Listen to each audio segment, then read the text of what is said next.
Call this meeting to order. This is the regular school board meeting of the Northfield Public Schools. Tonight is Monday, February 25th, and it is 7 p.m. Dr. Hillman, there were a few items in our table file. Yes, and we'd just like to start by acknowledging that Dr. Ellen Iverson is chairing the board meeting this evening with Chair Pritchard out of the state right now, so we just want to acknowledge that and thank you for your leadership during the meeting. We had just a couple of agenda changes. We had some additions in terms of personnel items, and then we also had a gift agreement. We also had an update for an American Indian Parent Committee report that we're going to offer, and we had one additional committee report. Excellent. If there's no objection, we will add these to the agenda as we move forward. All right, we're ready to move on to public comment. This is an opportunity for members of the school district to address the board. And it looks like I do not see any members who wish to address the board. All right. We're ready to move on to announcements and recognition. Dr. Hillman?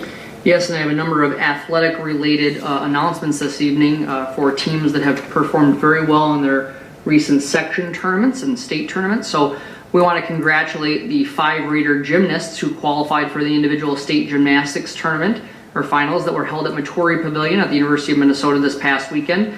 Congratulating Sydney Peterson, Addison Dack, Ellie Stodden, Hannah Ringling, and Casey Mulkey. And we also want to congratulate head coach Leanne Fricky, who was honored as the Big Nine Coach of the Year.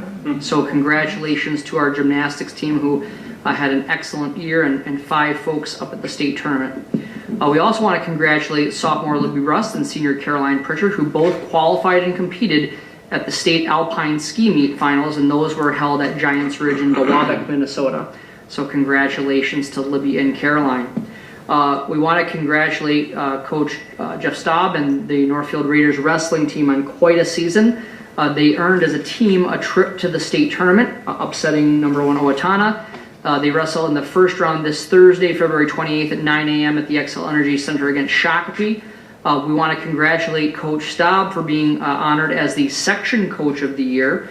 And then in addition with wrestling, there's both a team competition and an individual competition. And we had 6 wrestlers who individually qualified for the state tournament. And we want to acknowledge those folks, Chase Murphy, Trayton Anderson, and Drew Woodley, all who won section championships.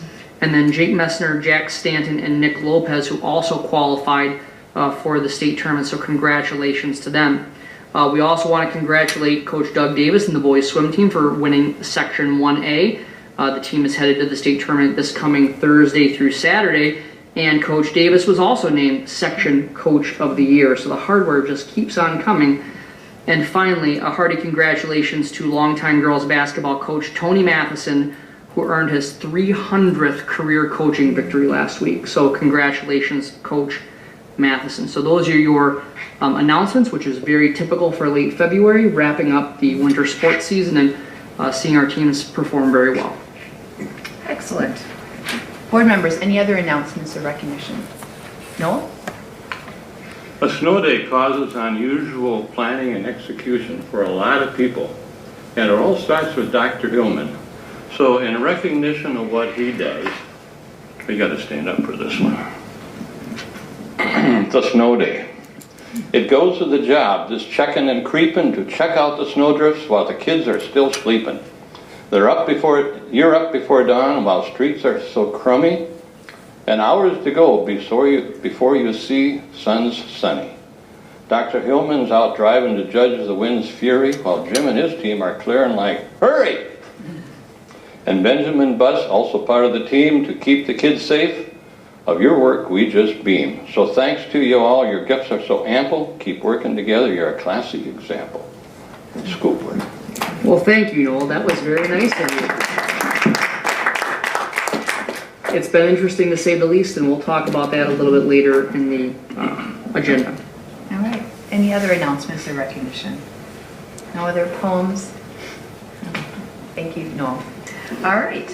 We are ready to move on to our first item for discussion report, and I believe Dr. Hillman is going to give us a taste of the legislative update. Yes, and I'm going to go up to the podium here.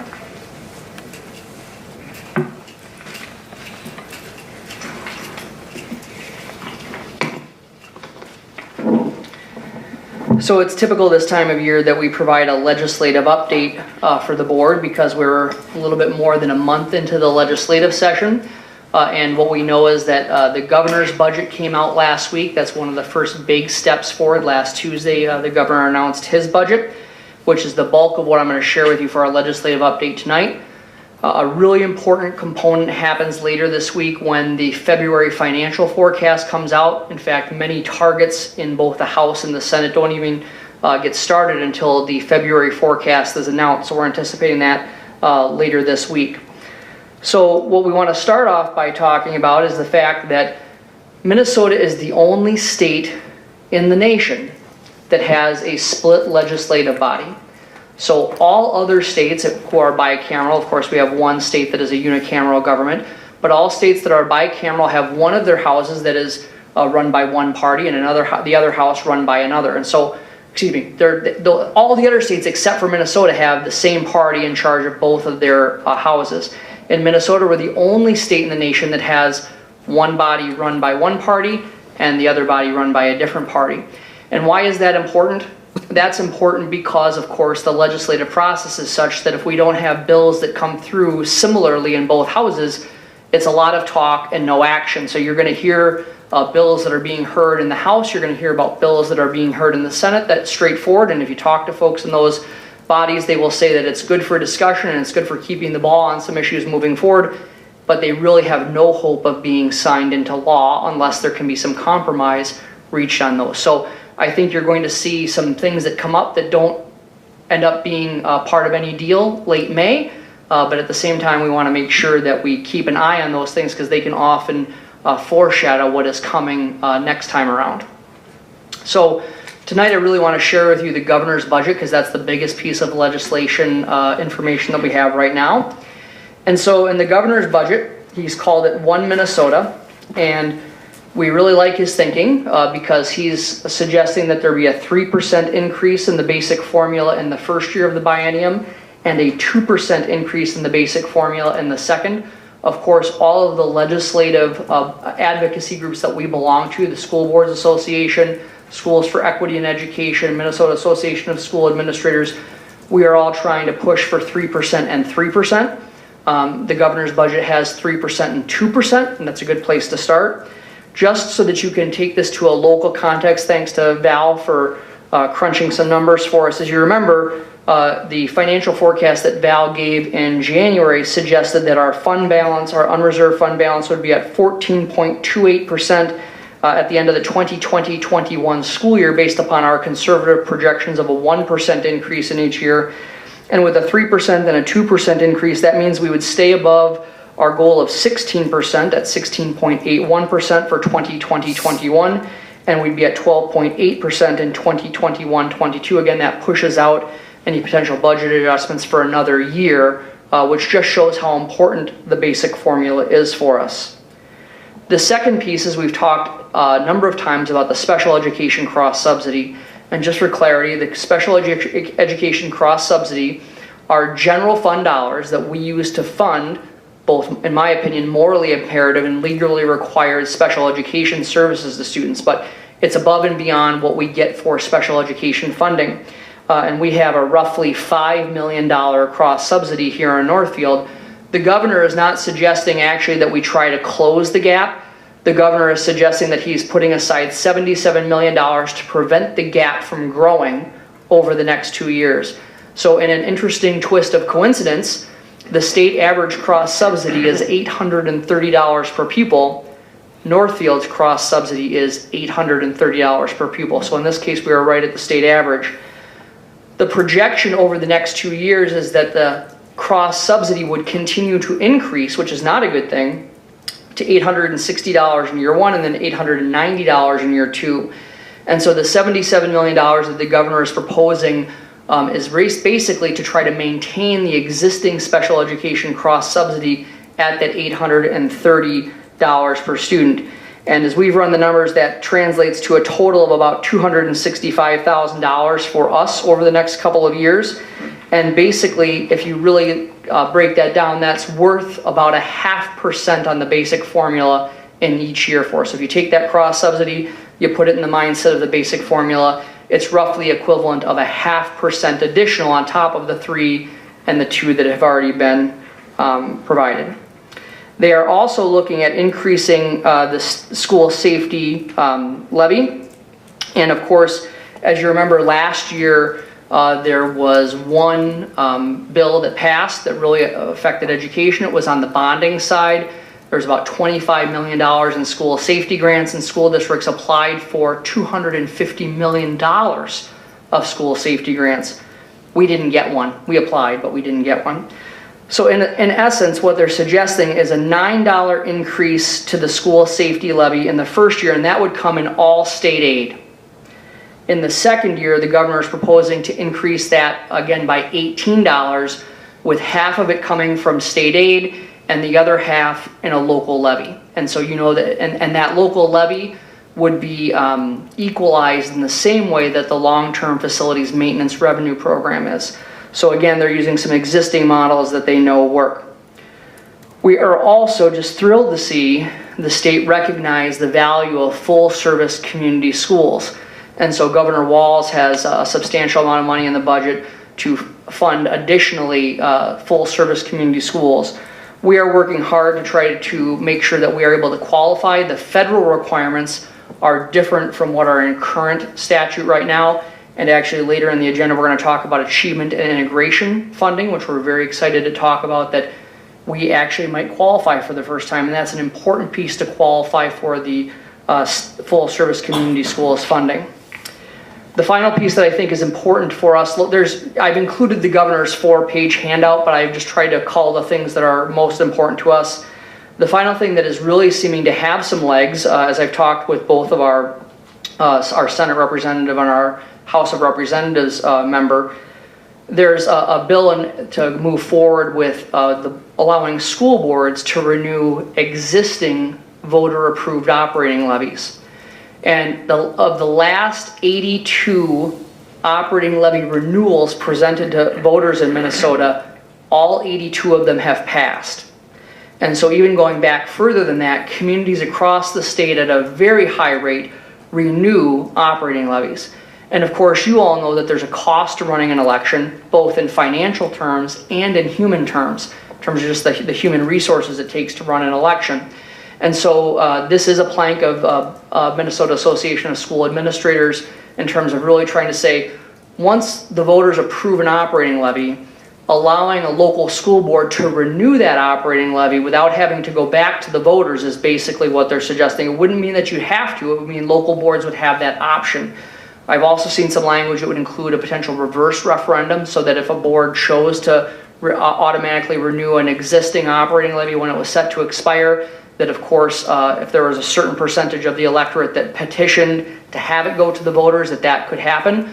I think what we're looking at is a good government piece here to make sure that when we know that local communities continue to renew operating levies, if we can put that in the hands of the local school board to make that decision, that is what's being considered. Again, far from being done, right? But it is something that is on the agenda. What are some other things that are happening there that we want you to know about? We are really thrilled about both Senator Draheim and Representative Lifford supported funding for what's called Opportunity Reboot. This is a state program that has provided quite a bit of funding for local sources, including our own Torch program. And I was really excited to see one of our Minnesota Reading Corps coaches, Jorge Salinas, who is over at Sibley. He's a Northfield High School graduate who actually testified at the Senate last week to share about how the Torch program had really impacted his life and how his opportunity to participate as a coach in the Minnesota Reading Corps has really set up on a track for an education career. So that's an example of something that's a pretty narrow program, but one that Northfield has really benefited from. And I congratulate both Senator Draheim and Representative Lippert. We hear all the time about partisanship and how different parties can't always find compromise or common goals. And this is an example where both of our legislators, one Republican, one Democrat, are both authors, co-authors of these bills in their respective legislative branches to bring something to us that we know has had obviously a measurable difference here in Northfield. So if you talk to either Representative Lippert or Senator Draheim, I ask that you thank them for sponsoring Opportunity Reboot.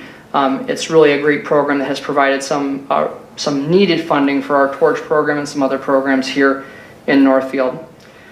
I will tell you, I'm about tired. Well, actually, I'm not about, I'm more than tired than talking about snow days, but it's our job and we keep going. So what we know is, and we'll talk a little bit later about our plan for the remainder of this unprecedented winter, but we know that we're in much better shape than a lot of other school districts. So you may have read in some of the Minnesota daily papers that the governor has come out and said that he wouldn't hold Minnesota schools fiscally responsible for keeping their students safe in what has been some pretty extreme winter weather in the last month.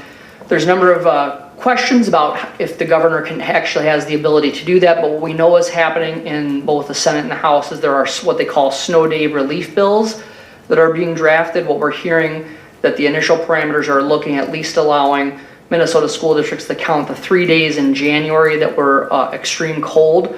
I'm talking about the negative 50 days, right? Not the negative 20 days, but those 3 days that were really substantially cold in January. We're hearing that they are going to allow school districts just to count those as instructional days. But of course, there's a long way to go on it, but that's what we're hearing right now. And we know there's a lot of school districts that really need that because we have one of the longer school days in our area. We also have 9 days above the minimum number of required school days, which we'll talk about again a little bit later, but there are some other districts and charter schools that are in some difficulty, and this snow day relief bill would be something that would be very welcome for everyone across the state.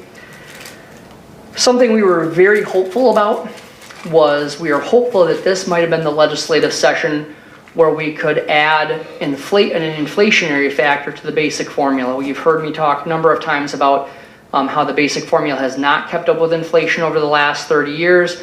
And we are hoping that this is one of the times where we could get the legislature to approve what they call an indexing factor so that the basic formula would rise with the rate of inflation.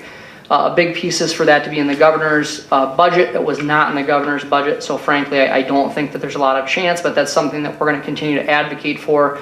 You never know how something comes together at the end of conference committee, but we know that that's really been an enemy of school district long-term financial planning, is that when we can't even count on an inflationary increase, it becomes very difficult to plan long-term, and of course, almost every school district in Minnesota has had to go to their local voters to fill that in. So we thought this might be the time around that we would see that come forward, but it is not something that's in the governor's budget, but we'll continue to push it.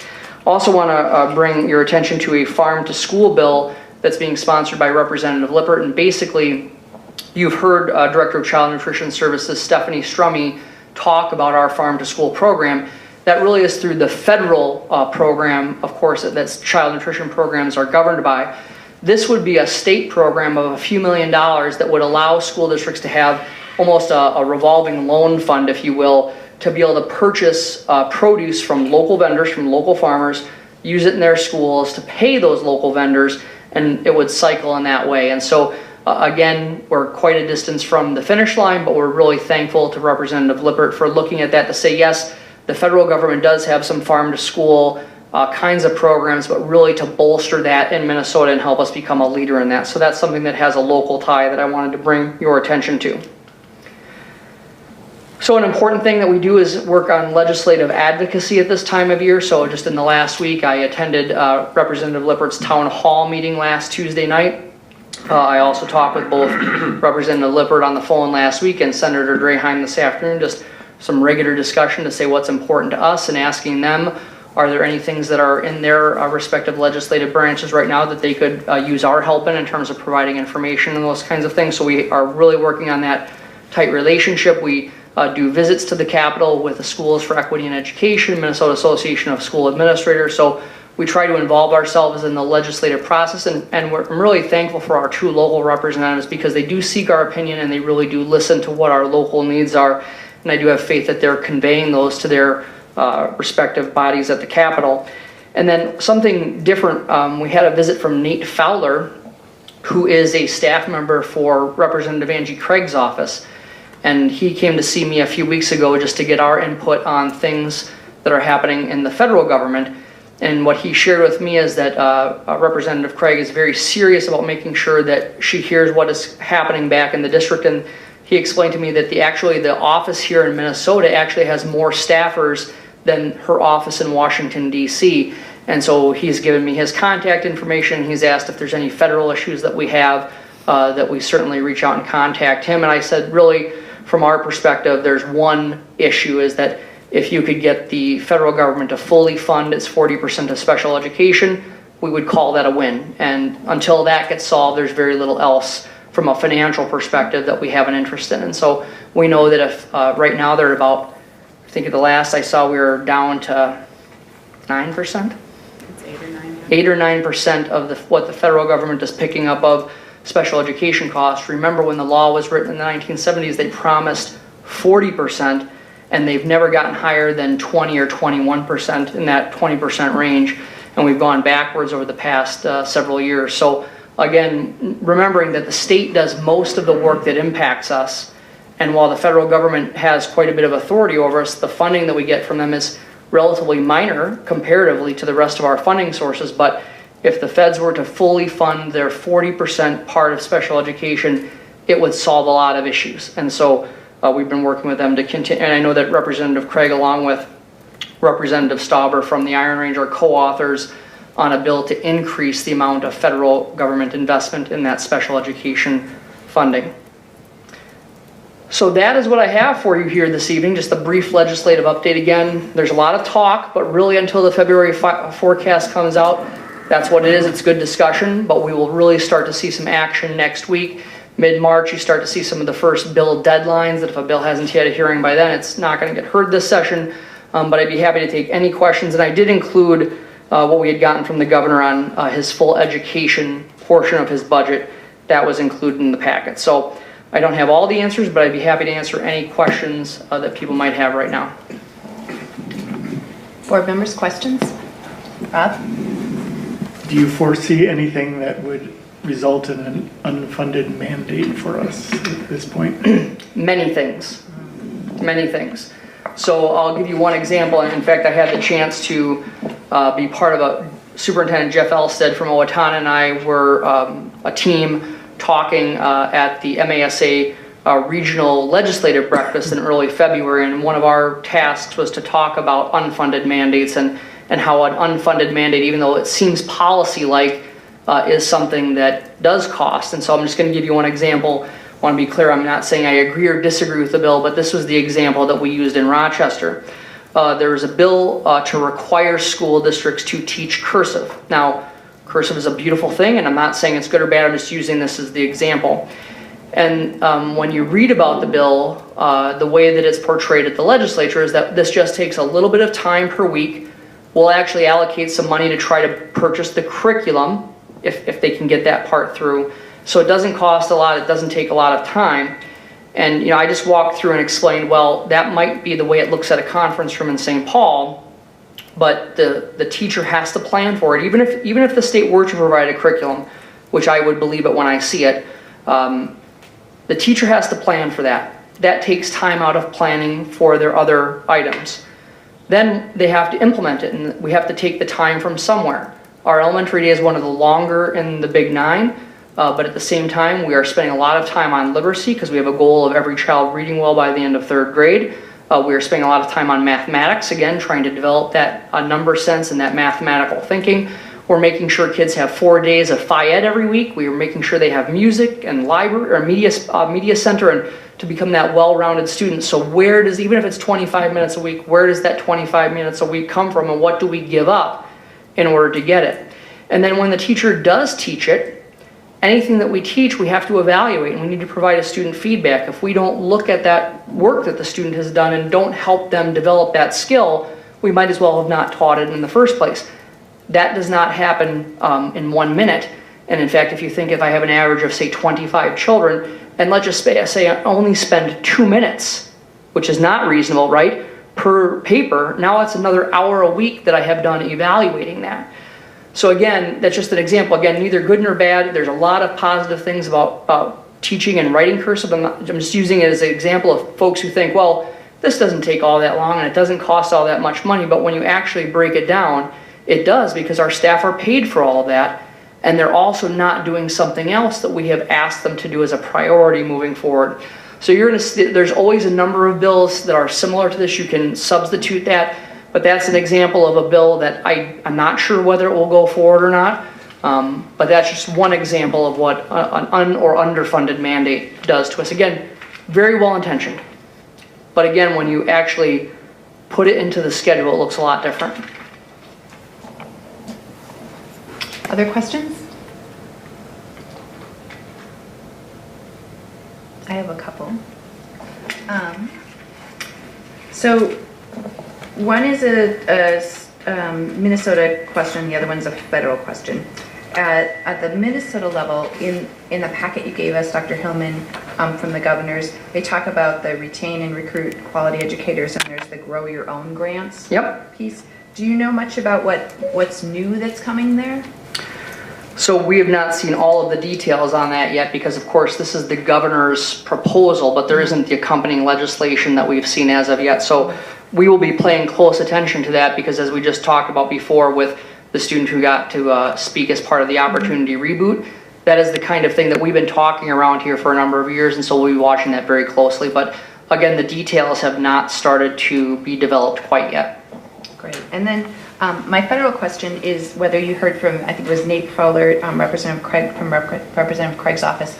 In the Star Tribune, they were talking about the volunteer corps and how the lack of support at the federal level. And I know that we rely so much on some of the wonderful AmeriCorps volunteers here in our district and that stream of funding. So did you get a sense at all from Nate Fowler of where things are heading with that? We didn't talk about that. It was very much a meet and greet and asking what he could do for us, but we hope to hear from him more often, so we have not heard anything more from their office about that. I'm sorry about that. Yeah, great. Well, the other thing I was going to remind board members, if you haven't heard, that Tuesday, March 26th is the morning we're trying to, Chair Pritchard has been working with Schools for Equity and Education to set up some meetings with some of our legislators up at the state capitol. Last year we had a nice group coming up from the board to talk about some of the challenges of state funding. So, yeah, we welcome anybody to come. It's a great day, actually. We learn a lot. Well, thank you so much. Did anyone else have any other questions? Dr. Hillman, it was wonderful to have that update, and we so appreciate how engaged you are in the legislative process and advocating on behalf of all our students. It's very important that the state, controls about 70% of our revenue, so we need to make sure we have our voice heard there. All right. Well, it is the time in our agenda and the time during the month where we have committee reports from board members, and both Tom Baraniak and I had submitted committee reports, and I told Tom I would give mine first. Since he's a new board member and is kind of new to this process, I had put in a report on the District Youth Council meeting. I was just really impressed with the last meeting because because of all the school closures, the group hadn't been able to have a meeting in some time, and the number of summaries that they had from observations of the board meetings. They had 3 different board meetings and 2 different subcommittee meetings, both diversity, inclusion, and policy, and really meaty observations about what they learned and some of the questions that they had. They had an extended discussion about both flexible learning days and student devices, and I shared some of the comments and the questions that they had about that, and I guess we'll be talking more about it this meeting. So I thought really having that student voice is so important, and we really appreciate the students that come to the board meetings and the reflections that they provide. So. All right, Tom.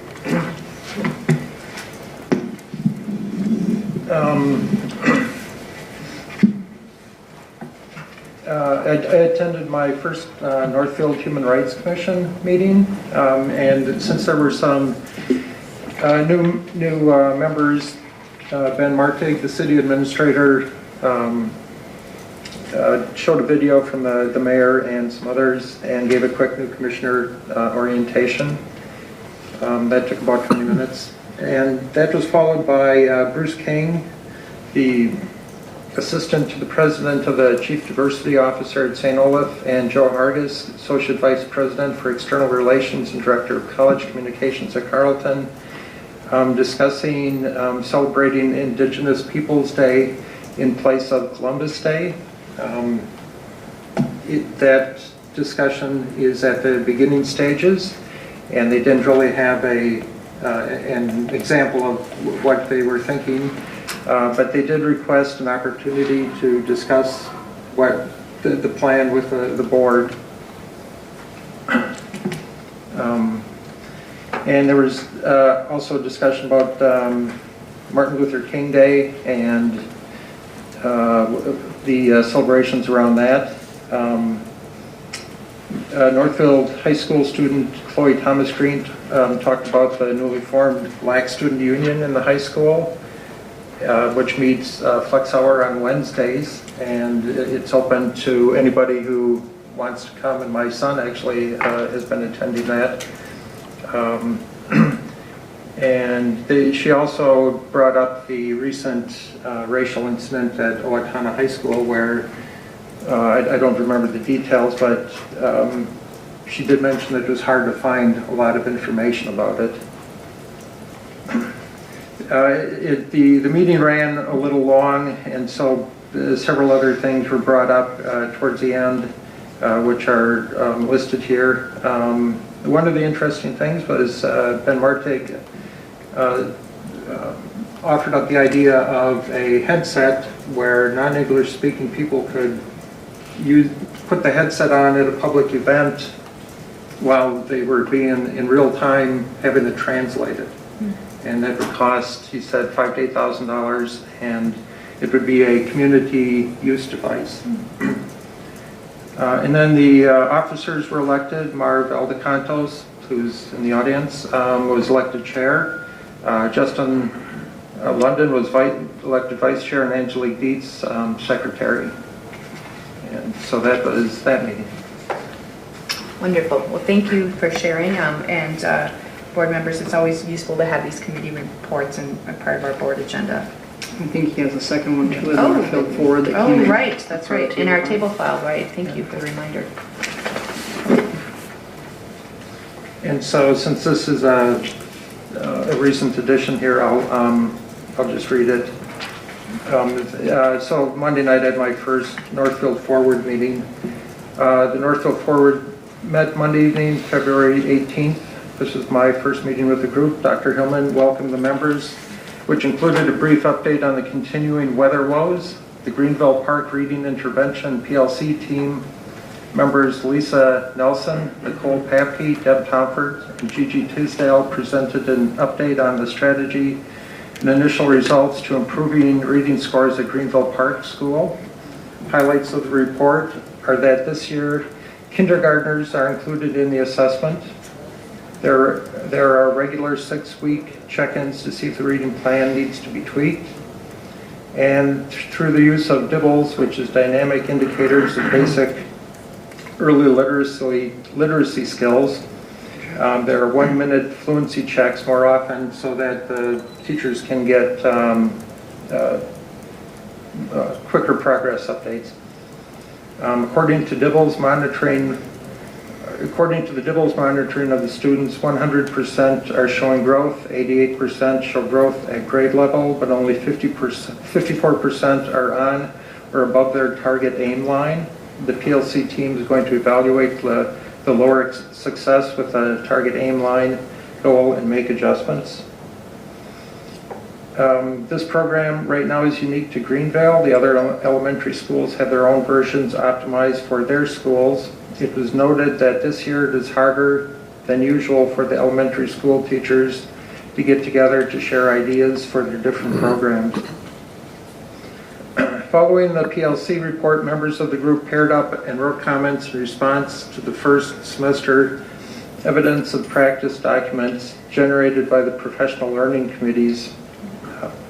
That lasted about an hour, and I had the opportunity to work with Bridgewater Elementary kindergarten teacher Lana Tran, and I very much appreciate her insight and perspective as a teacher. It was great to be able to sit and talk with a teacher and just have a conversation as different things came up in those reports, and it was just a treat. Great. Well, excellent report. Thank you so much, Tom, for providing to the board. All right, with that, we will move on to the consent agenda. Is there anything anyone wishes to pull from the consent agenda? No?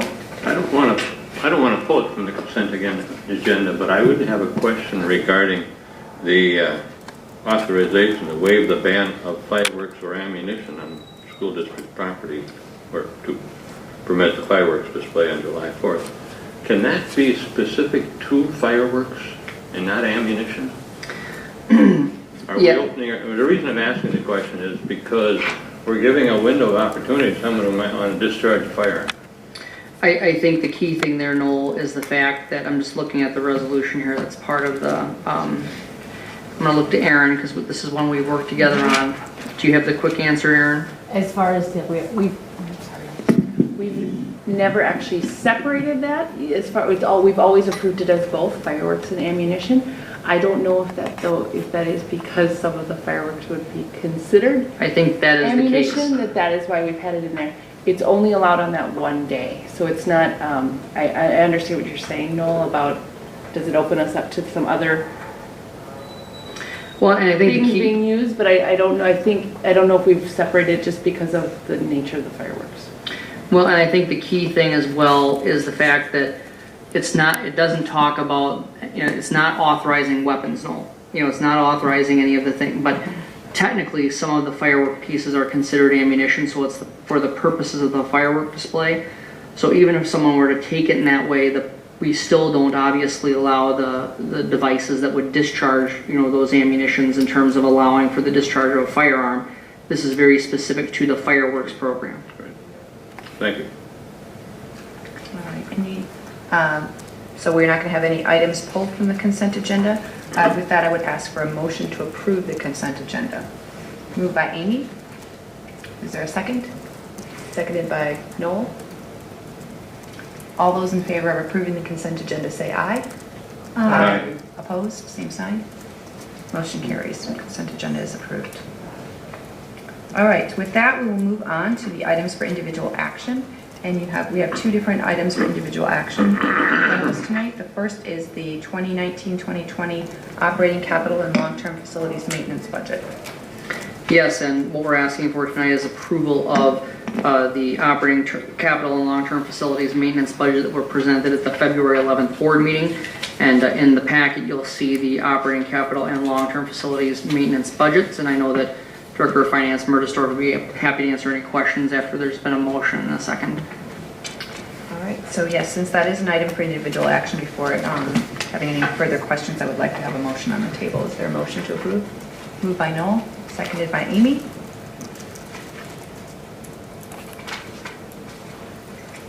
Is there any question or discussion?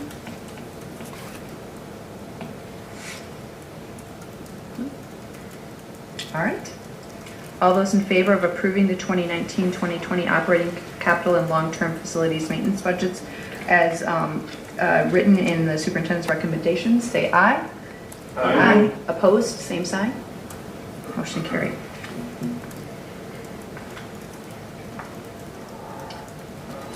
Second item for individual action is the 2018-2019 unprecedented winter weather planning. Yes, and I debated about what to call this, but I think when this winter is considered unprecedented on a number of fronts, and what I need to present to you tonight is how we're going to handle the remainder of the winter. We have had twice as many closings as we have ever had since we started to keep records. And we're not the only ones. There's a lot of school districts, as I mentioned a couple times before, in a precarious position. So what I want to do is just walk through a few things here, and I want to clarify something I shared with you through a written report at the last board meeting.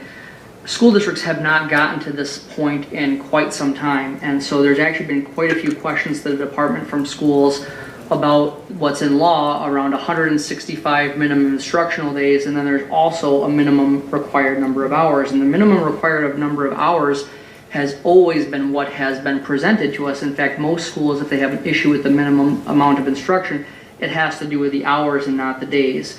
For the first time that people can remember, we're struggling, at least in this part of the state, with the minimum number of days at 165. So just to be clear, as of when I wrote this report, we were right at that 165-day margin when you included the day that we had to cancel for the tornado last fall. And of course, with today, which will be our first officially written flexible learning day, we've maintained that at that 165. So I just want to clarify that the state statute does say both 165 days and a minimum number of hours. Now, as you know, we have been piloting the flexible learning days this year, something called e-learning at the state. We originally thought we'd get to try 1 or 2 of these if we were lucky. Turned out that it was much different. We now actually don't really have a pilot. We have a case study, if you really think about it. And so as we've had some very positive feedback, as you saw in the report at the last meeting, on an overall quantitative level.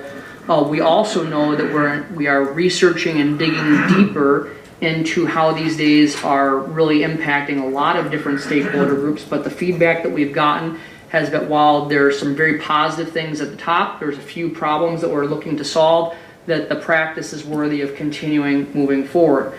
So what you can do is you can actually count 5 e-learning days in any school year according to state statute as regular instructional days. So when the state looks at it, it looks like it's just a regular instructional day. You can actually do more than that. You just aren't going to count them as days. And so as you know, we were 9 days above the 165 minimum days because we have 174 scheduled.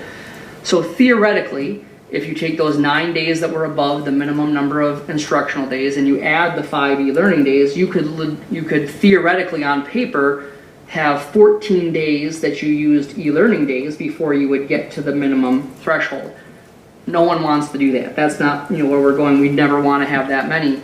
But we also have to have a plan for the remainder of the year. And so what I'm recommending to you is a twofold piece, is that at the time I wrote this, I was recommending that we do 5 more e-learning days. We've completed our pilot. We've gotten great feedback. We would move forward with those 5 additional e-learning days as allowed by state law. Now it will be 4 after today. And then, God forbid, if we were to have more than 4 more cancellations, which, the law of averages has got to be on our side. We've got to catch a break here soon, right?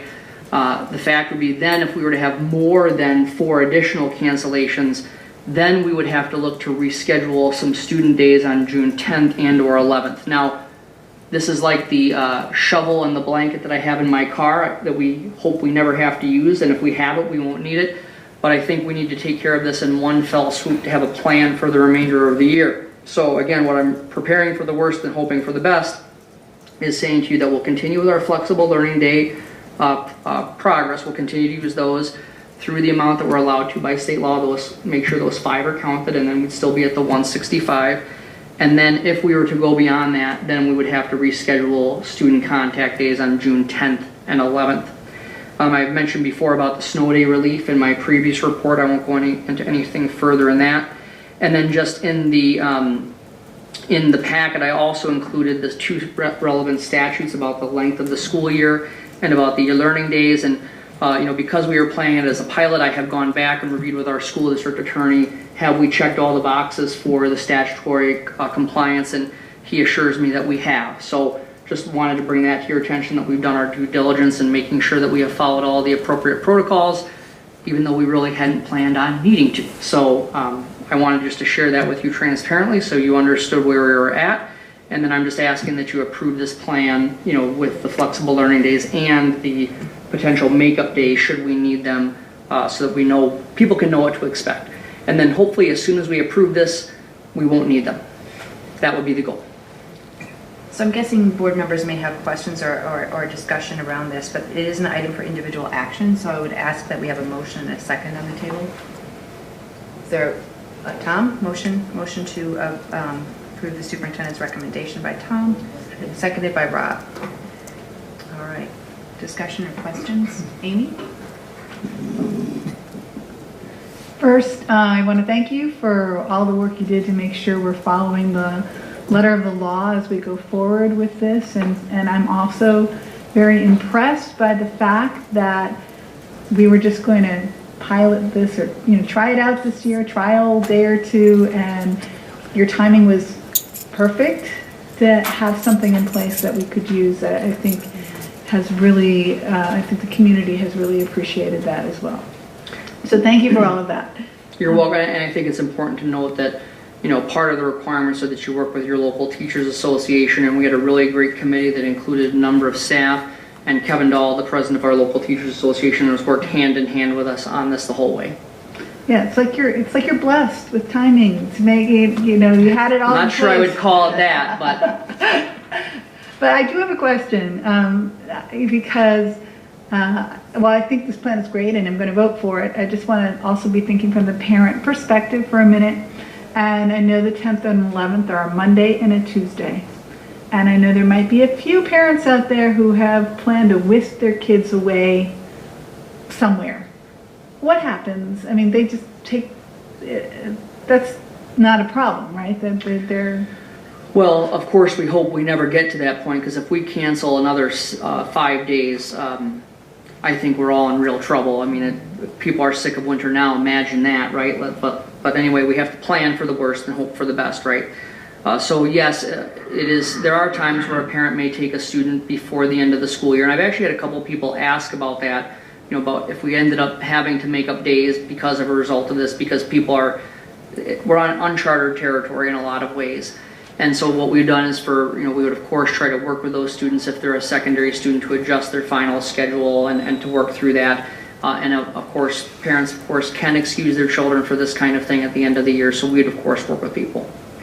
And the other thing I just think parents would want to know clearly is that graduation will be on the same day no matter what. Graduation is not being moved. No. We know that people plan for that years in advance. It's one of the reasons that we actually approve so many calendars in advance. And so, of course, graduation will remain as is. Thank you. Other questions? Rob?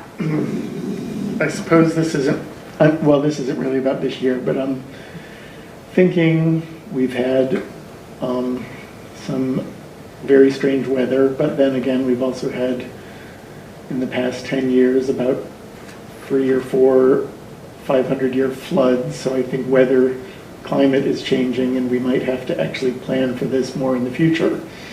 One of the things we've talked about is a later start time for the high school, and we've got 1,020 hours that we need for the high school. The only way that we can maybe have a late start is to lower the number of hours in the day. So then it seems like this is going to have to become a long-term planning issue as well.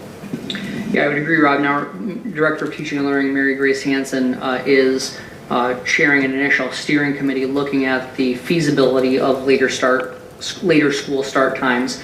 And you're right, there are some districts, if they go to that, they actually just do reduce their student contact day, but there's a number of other ways to do it too. In fact, there are some ways to keep your student contact day at the same level. It could be in terms of just moving things later. It could be everything later. It can be moving things a little bit later and then shortening up some of the periods, but not all of them. So that will be what I've charged with that group with, as I've charged Mary Hansen to look into this, is we want to try to maintain the number of hours that we have if possible. I've given them a few other parameters regarding transportation and a few other things as they really dig into it and research the possibility. So yes, reducing the number of instruction hours is one tool that you can use. There are other tools that you can use as well. In fact, it wouldn't be, you could possibly even consider, I'm not saying this, you consider if you were to reduce the instructional day, you could potentially add another instructional day to try to make up for some of that. There are a number of ways that you can address those concerns. And as we get the steering group that's going to be looking at that to begin with, those will be some of the things that they will come to us with. Here are some ways we could do this. My goal is to have that to you yet this year, May or June, and then for people to work over the summer about if it is something you'd like us to move forward with, even getting into more details and then having a more full report this fall. Other questions? I have a couple. So my first question has to do with a number of years ago where we, as a board, looked at this and said that if we got a snow day in May, that we weren't going to add makeup days at the end of the year. I can't remember, we actually put a cutoff date. April 15th, April yes. 15th. And we couldn't say that anymore. That's with approving the superintendent's recommendation, parents would have to understand that if we had a snow day again on May 2nd or April 22nd, that we would be doing a digital learning day, or if we were out of digital learning days, we would be doing these makeup days. Is that That is true, yes. Okay.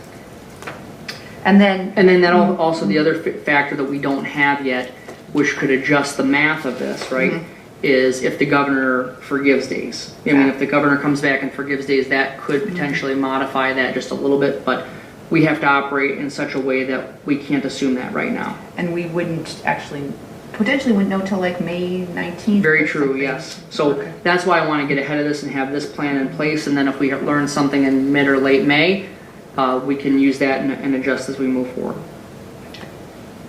Actually, that clarifies everything for me. Any other questions? Okay. And just to be clear too, that in the recommended motion, it says 5 more, but of Right. course it's 4 more days beyond today, just to be clear about that. Well, I would just like to echo what Amy said about, just how helpful it has been that we have the leadership, you and your leadership team looking at this ahead of time, thinking about the digital learning days, and then doing the due diligence about what would mean to meet those the state requirements for those, so that we had a tool in our toolkit that not all of the districts have. And while we wouldn't wish this winter, it's at least we were prepared. We had that blanket in the back seat, I guess. Yes, and we unfortunately had to use, and I want to be clear too, we did an initial survey because we wanted to learn, right, and move forward. We've already implemented some modifications that we've learned from that survey, and we're not done digging into this because, as I said, we evaluated a pilot and ended up with a case study. So we have a number of people that are going to be digging into how is this affecting different student segments, how is this impacting a number of other things, and what's the model that we want moving forward. So again, I'll bring another report back to you sometime this spring and make some recommendations about how we would continue the practice moving forward in most likely some kind of modified way. Excellent. All right. Well, we have a motion and a second on the table and good discussion. With that, I would ask all those in favor say aye. Aye. Opposed? Same sign. Motion is carried. All right, items for information. We have a number of items, and I'll remind board members that there were 2 additional items for information added in the table file. So the first one is the Educational Assistant Recognition Week. Yes, and coming up March 4th through the 8th, 2019, be prior to our next board meeting, is a week that's identified as Educational Assistant Recognition Week. And of course, educational assistants provide services in a variety of positions within our schools. They're working in our special education classrooms, they're working in our media centers, they're supervising playgrounds, they're assisting kindergarten teachers, they're providing a variety of frontline services to students. Frankly, we couldn't do our work without them. They do a number of different things, and the support and the services that they provide, we could not do it without them. It's so important to our student achievement, it's so important to social emotional learning, and it's really important to the effectiveness of our school. And so this, while I always say when we have an annual recognition week, that's great. We want people to feel recognized and valued more than that, but for March 4th through the 8th, we want to make sure that people in the community say thank you to our educational assistants for their hard work and all the things that they do for our school district. So congratulations to our educational assistants again on additional great work, and we thank them for their service. That's great. Yeah, we are very, very lucky in our school district to have so many willing to take that position on and work with our students every day. Absolutely. So, Dr. Hillman, we're anxious to hear another construction update. We're on update number 4, which is hard to believe. I know, it is hard to believe. So we continue really what the core of what we're working on right now is the Bridgewater and the Greenvale Park core planning teams. Both of them have now met on February 14th and February 21st. And February 21st, the Greenvale Park core planning team was a double session so that we could make sure that we worked through some efforts that we were not able to do because of, shockingly, snow. And so those both continue on. In fact, the Bridgewater core planning team actually wrapped up their work after 2 sessions, and this week we're actually moving into what's called the user group phase. And so because it was just a much smaller project, the core planning is about writing what we call our criteria. So the office door needs to be right next to the nurse's office, those kinds of things. And then the architects then work on drawings, conceptual drawings that are based upon that conceptual layouts. Then the user group phase starts, which Bridgewater Core Planning Team actually begins this week, and that's where they work very closely with the people who work in that space. So they are literally going to talk to the nurse and say, when we lay out your space, where would you like the beds? Where would you like your office? Where do you want the light switches? Where do you want this piece of equipment? So they really get to that level of detail in the planning next. The Greenville Park Core Planning Team, of course, has a little bit more to plan because we're planning for an entire school. Dr. Iverson's part of that group, as well as Mr. Strapmone. And we are getting to the point where this week we probably have at least one more week after this. We're hoping to wrap up the core planning piece this week. We may need a little bit of additional time, but we're actually talking now about, where does the media center locate? Is the media center open or closed? The kinds of makerspace laboratories that we want, are they adjacent to the media center or are they not? How do the individual grade level pods fare? And so there were dozens of criteria that have been agreed upon to in the last couple of meetings. And again, we are really pleased with the work of Wold Architects, and it's 30-some people on that Greenville Park Core Planning Team. And so, of course, people come to those meetings with a lot of ideas and a lot of thoughts.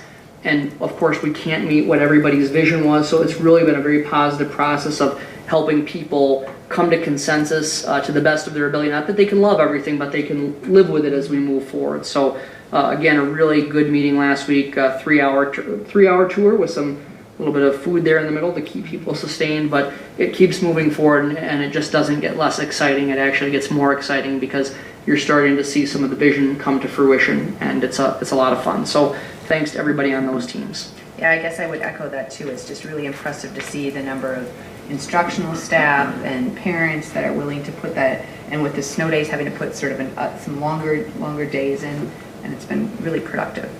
And then the next step is, once we get Bridgewater past the user group status, we'll start to look at the Sibley core planning group, because we just can only do so many of these at a time. And so since Sibley is not planned to really start until that, we have an opportunity to start working on some of that stuff after we've completed these pieces. So.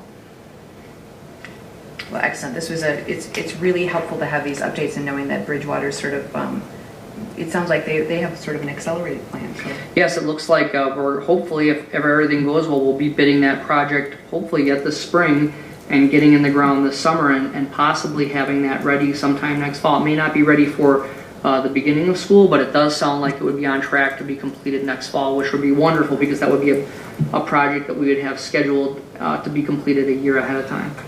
Great. All right. Any questions? Okay, that's great. We are ready to move on to our next item for information, which is the Achievement and Integration Revenue. Yes, so I'm going to ask Director of Finance Val Mertersdorf to help me talk through this. As we were looking at we talked before about the full service community school funding and the requirements for that. We were working with Zach Pruitt from HCI and digging into the requirements and actually trying to lobby to change the requirements.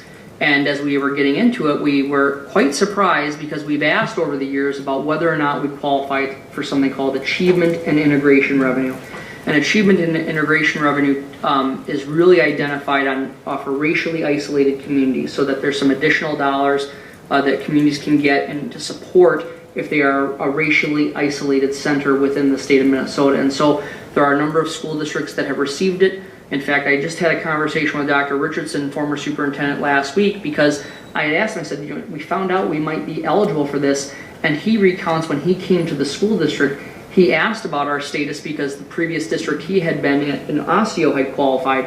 And we've been quite surprised, frankly, over the years that we didn't qualify because of our proximity to a district that we know had qualified for this funding for some time. So Director Mertersdorf talked with the state, and I'm going to ask her to share what we've learned. Sure. So we learned that we are eligible. And so Zach Pruitt and I had a good conversation with the state about what the requirements are. We actually are eligible for about $357,000. 70% of that is state aid and 30% of that is a local levy. So it would be about $100,000 of levy. I have asked Ellers to look at what the tax impact of that would be. And for a $200,000 home, it's about $7 a year. It is basically a 3-year plan. We are required to do some integration activities with Faribault. Faribault is the district that is considered racially isolated, and because we join them, we can basically partner with them to do certain activities. And essentially, the entire goal of the program is to increase your racial and economic integration and reduce racial and economic achievement disparities. As long as you make a 3-year plan and the goals are set, basically to help address those, it's fairly wide open on what you can do. Dr. Hillman and I think it fits really well with some of the strategic plan things that we're working on as a district, and so it would be probably very beneficial. In true state form, it is of course supplement, not supplant, so you can't use it to fund anything you're already doing. It has to be above and beyond your current programming. But those are kind of the highlights. So we're And I think it's looking at- important, would you please share what, when you talk with the folks at the Department of Education and we found out why, apparently we've been eligible, but we didn't know that. Could you explain that, please? Sure. So my understanding, based on the conversation, is that when a district becomes eligible, MDE notifies them. And if you read anything on their Achievement and Integration website, it says there's not an application process. We'll reach out to you when we determine the criteria. And if you look on our funding reports, there's no aid entitlement for achievement for any of the years. But essentially, we were told we've been eligible since Faribault was eligible because we're an adjoining district. And there was really no explanation for where the miscommunication happened. But it sounds like it's a flaw in their system that they don't reach out annually. It's a kind of a one-time, you're eligible, and then if you want to take it, if you don't, we're not going to try again. So the aid entitlement report, we actually do have one for 1920. I rarely look at our entitlement reports for the coming year because I project those things in our model, but if you don't fill out the application in the 3-year plan and get approved, then they just delete that report off of their system. And so I've never known that we actually qualify because the report's not out there in any other year. And I think the way you explained to me is that the explanation from the department is that we were not properly notified. Yeah. And so, I'm not guessing there's any way to go backwards, but the key thing is that we look at it as an opportunity to really provide some positive things in terms of supporting our students in the district. So we'll be working on how to create a plan in just a couple of weeks. We are trying to see, since they did not notify us properly, would they give us an extension on the deadline? Haven't heard back on that quite yet. Yeah, she was fairly positive. The deadline is March 15th. So to pull together a 3-year plan with, realistic and measurable goals would be a little bit of a tight timeline, but she was pretty confident based on our conversation that it would be fine. So the great news is that this is aligning with our work of supporting every child, and specifically looking at racial equity throughout the school district and the community. And so we think there's some really great opportunities that we can look to that we probably would have really struggled to fund before, and it's money that is very specific to that kind of activity. So we're very excited about that opportunity to bring that funding to Northfield. So we just wanted you to know that we're just learning about it. Of course, there's some impact for long term that we need to have. You would, of course, we'd bring it back to you to ask for your approval of the plan moving forward, since it does include both a mix of aid and levy. So we wanted to put it on your radar screen. Yep, and the piece with the levy to just be aware of is because we're finding out now, the levy for next year has already been completed. We finalized that in December, so we would be in a situation where we would cash flow it for a year and then have to double levy for 1 year to get back on the cycle. So just so you're aware. And again, those are decisions, there's no decision been made yet, but basically the way you look at it is for every dollar that we would fund, we would get $2.30 some cents from the state. And so there's some reasonableness for us to take a look at it, and we just wanted to make sure we gave you a heads up on it, that we're just learning about it right now. Excellent. This is great news for so many of the things that we've been wanting to do. I guess I'm anxious to, as a board member, stay tuned, I guess is the message, right? Absolutely, well, yes. Thank you for your leadership, and for Val for your persistence and and pursuing this, so. Well, and we want to thank Zach Pruitt, because Zach is the one that, as we have said over the years, we've wondered why we didn't, and we asked, and well, not. And then what Zach dug into it, and frankly, he's someone who said, oh, no, wait a minute, this isn't making sense. And so something that we just have not had notification of, someone looking at from the outside for a particular purpose, because you won't qualify for the full service community school funding unless you qualify for achievement integration revenue. So that's just another example of how one of our strategic plan pieces of strategic partnerships or community partnerships is helping us pay off. So we're grateful to Zach and HCI for helping us with that. Oh, and so much that they do, we are grateful for. So that's one more wonderful thing. Thank you. All right, we have another item for information, and that is the work session scheduling. You saw that we're tentatively thinking about it on Tuesday, March 19th. Yes, and so we are looking to we only have one board meeting in the month of March. We're looking to schedule a work session in March. There's the possibility of a couple of items on the agenda, but the one item that we know is going to be, since we only have one board meeting in March, Director of Technology Services, Kim Brisky, is going to come and do an initial presentation about renewal of our student device leases at that session, and then we know you're probably going to have some questions. So at that March 19th work session, which again would run from 5 to 7, we would allow you to have a greater interaction about details around that. And we have a couple of, there possibly could be some discussion about some construction kinds of things, and there's a couple of other items that might be part of that work session. But what we know is that we're going to need an opportunity to discuss with you about those student device leases, so that when we come back in April, we're ready to look at making a decision on that. Great, and so just a point of clarification, if there's any concern about this work session, please let Dr. Hillman or Anita know. But correct. I think that would give us a really nice opportunity to have a meaty discussion about the devices, and we found those work sessions are helpful in giving us that additional time. Absolutely. All right, well, we have two more additional items for information that got added in your table file. The first is the bus driver appreciation. Yes, I'm just getting to that page. Just give me 1 second here, I guess. So what we want to share is how timely is this, that a few years ago, Governor Dayton started to declare an annual bus driver appreciation day. And you know that we've been appreciating bus drivers for much longer than that. We still hold our annual bus driver appreciation breakfast that Nancy Antoine, principal at Bridgewater Elementary, hosts usually in November. But this Wednesday, February 27th, is dedicated to highlighting the professionalism and integrity of our school bus drivers. And if you know a school bus driver, or even if you just think you know one, it's important to thank them every year, but especially this year, because it has been a very challenging winter.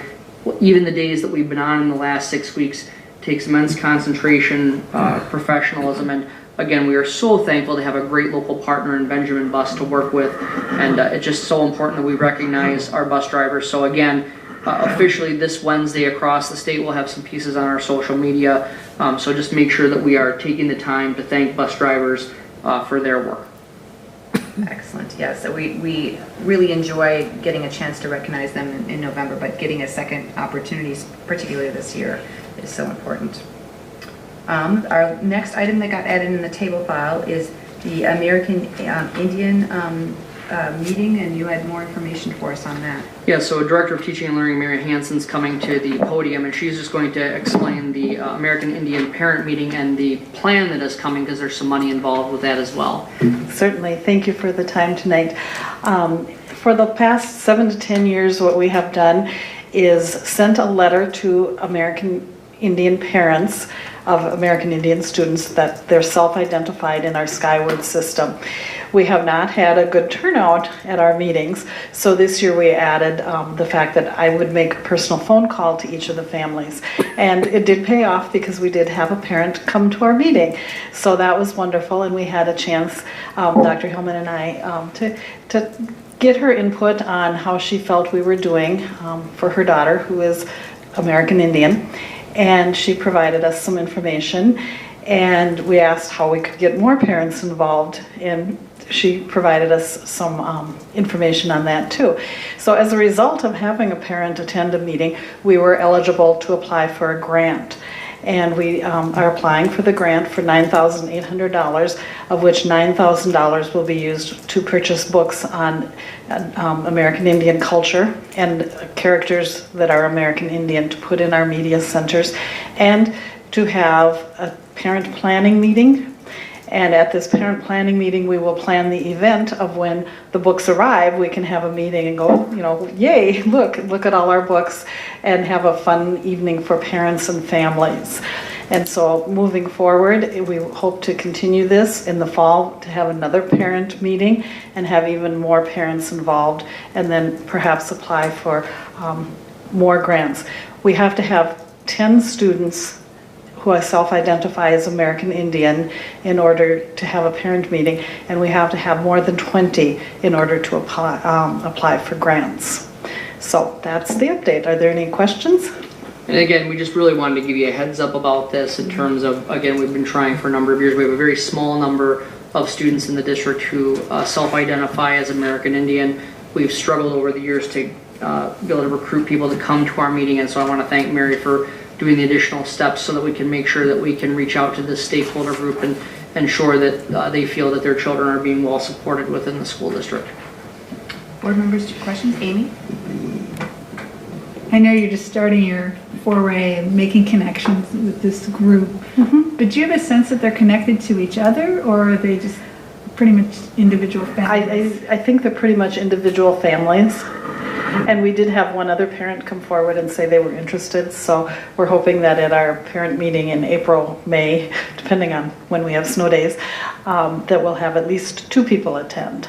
They might be really eager to make connections with each other then, too. Right. That's great. And I think it helps with the personal phone call. They were able to ask questions and have a real person to talk to rather than just receiving a letter in the mail. Thank you. Thank you. Other questions? I had one. I'm assuming that the books would be at all of the schools in our district? Right. Okay. Right. The Minnesota Department of Education does provide a bibliography, a reference list, and so we will order books from there. So then, in terms of the culturally relevant books, we'd have it at the high school for high school age, and Right. oh, that's exciting. Great.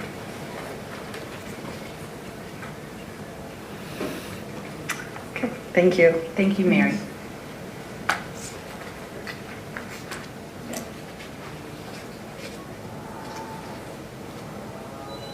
So that was our last item for information.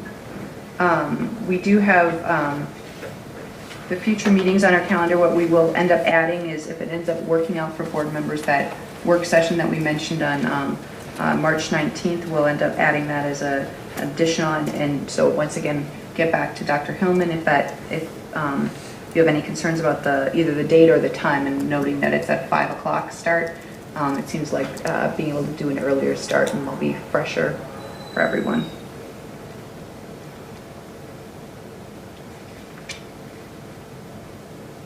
So we're getting near to the end of the agenda items that we have in front of us. I think what we should do is just have a little pause here while we wait to make sure that Dr. Hillman doesn't have anything additional that he wanted to say in terms of future meetings. Do people have a sense about the work session that they would be available? Maybe we can, because I know I am. I just thought maybe we could come up with a... Yeah. Lots of nods, and the 5 o'clock start time is okay with work schedules and everything? Great. When does spring break start? That'd be the following week for if you've got K-12 students, and so you're, and that's the one thing is we were talking about going up for the legislative session on Tuesday, March 26th, which is during spring break.